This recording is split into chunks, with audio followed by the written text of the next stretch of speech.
Hey guys, welcome back.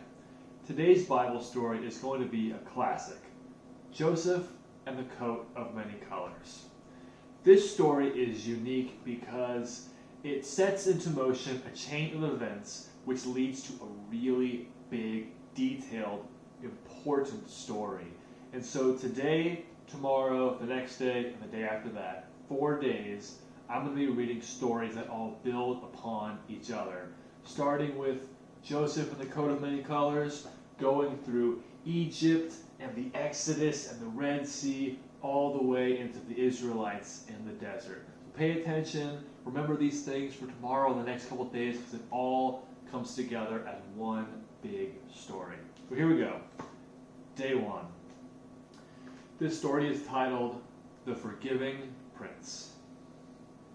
Jacob had 12 sons, but of all his sons, Joseph was his favorite. One day, Jacob gave Joseph a splendid new robe. It was beautiful and rich with all the colors of the rainbow, but it made Joseph's brothers very jealous. They wanted rich rainbow robes too. Then, to make matters worse, Joseph kept on having these special dreams given to him by God. "I dreamed I was the greatest. I was king," Joseph told his brothers, "and all of you bowed down to me." Oh boy. Now, I'm not sure if you know, even if Joseph didn't, that telling your brothers things like that isn't a very good idea. Joseph's brothers hated him even more, and they wanted to kill Joseph and kill his dreams and stop God's plan for Joseph's life from coming true. And that's exactly what they tried to do. They tore Joseph's rainbow robe off of him and sold him to slave traders for $20. The traders took Joseph to Egypt and made him into a slave. The brothers went home and lied to their father, telling him that Joseph was dead. Oh, that's the end of that dreamer, they thought. But they were wrong. God had a magnificent dream for Joseph's life, and even when it looked like everything had gone wrong, God would use it all to help make that dream come true. God is always working on his plan for Joseph's life and for your life. God would use everything that happened to Joseph to do something good. In this story, what he did was really good. Meanwhile, though, things were not looking good for Joseph in Egypt for the time being. He was far from home and from his father. And then he got blamed for something he didn't even do. And even though he had done nothing wrong, he was punished and thrown in jail. Oh! But the most important part right here, God was with Joseph. Guys, the same is true for you. Whenever life gets tough and difficult, God is still with you. One night, Pharaoh, the king of Egypt, had a very scary dream about thin cows gobbling up fat cows. What on earth did it mean? He didn't know. But Joseph was a dream expert because God had given him that ability. So Pharaoh sent for him. Joseph told him, "It means a famine is coming to this land. There won't be enough food for everyone. And if you don't prepare, everyone will die." Quite the responsibility. Pharaoh was so pleased by Joseph's skill that he immediately took Joseph out of jail and made him a prince. Now, back home, because of the famine, Joseph's brothers had run out of food and everyone was so hungry. Whoop. God's special family was in danger, and if they didn't get enough food soon, they would starve to death. So Joseph's brothers traveled to Egypt to buy food. They came and knelt before the new prince. His brothers didn't know that the prince was Joseph. But Joseph knew who they were.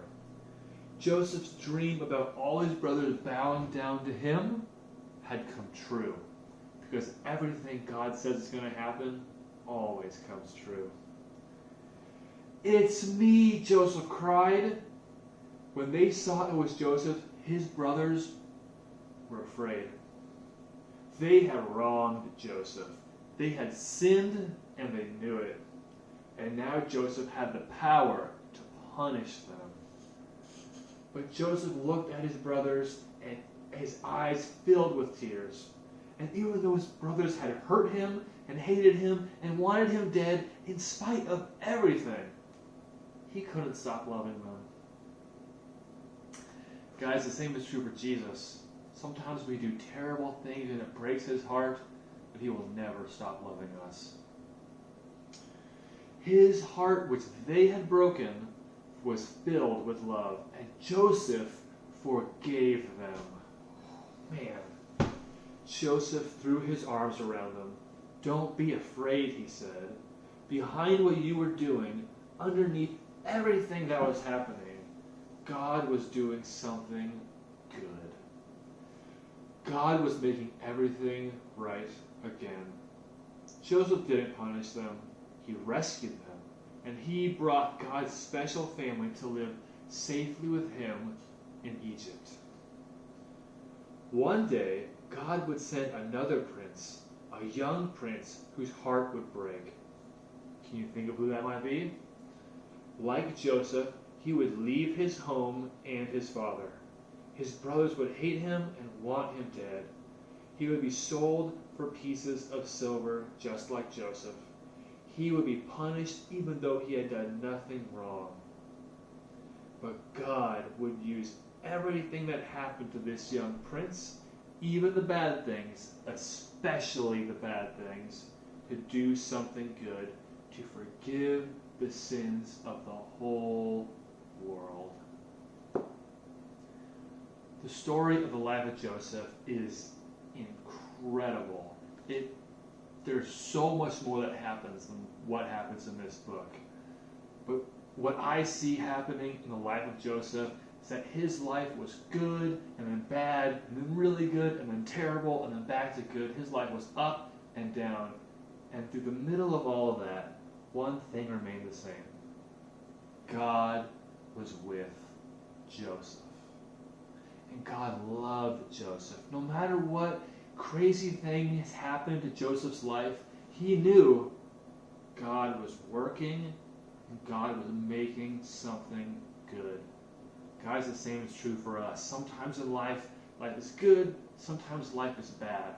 And through the middle of all that, one thing remains the same. God is always with us, and God always loves us. The only thing Joseph had to do to get to the destination of being prince was trust God and obey God. And that's the same for us.